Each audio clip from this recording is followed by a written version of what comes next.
My name is Terry. I am a master butcher and I am now boning out a sirloin of beef.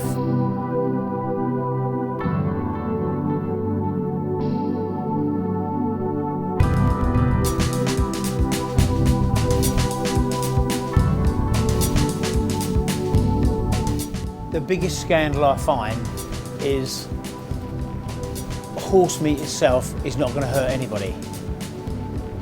The only problem you have is if it's illegal horse meat, like race horse meat, which we all know the horses have been injected, with antibiotics and such forth. You wouldn't know what you're eating, and people's pets, etc. If they're bred specifically to eat, which they are abroad, I cannot see a problem with eating horse meat.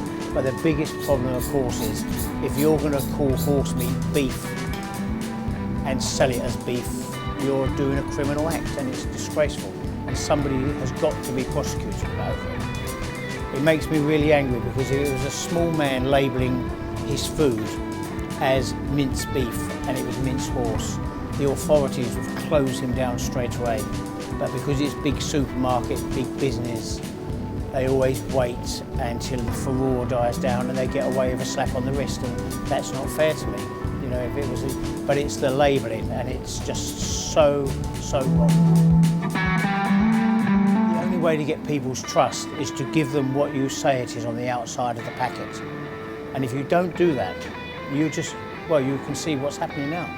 And regardless of the fact that people want to buy something for £1, there's a lot of people that have to buy something for £1 to feed their children.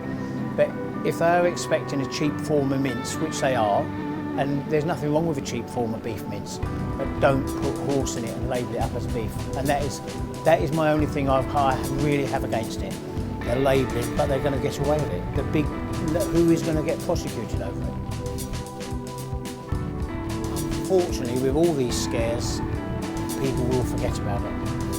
And it's like everything, after 6 months, something else will come along and that will be all in the news and people forget about it and go back to where they were and what they were buying.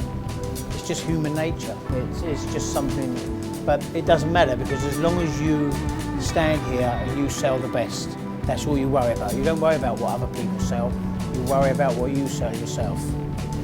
And as long as Allens still sell good stuff, good meat, good produce, they mustn't ever worry about other people.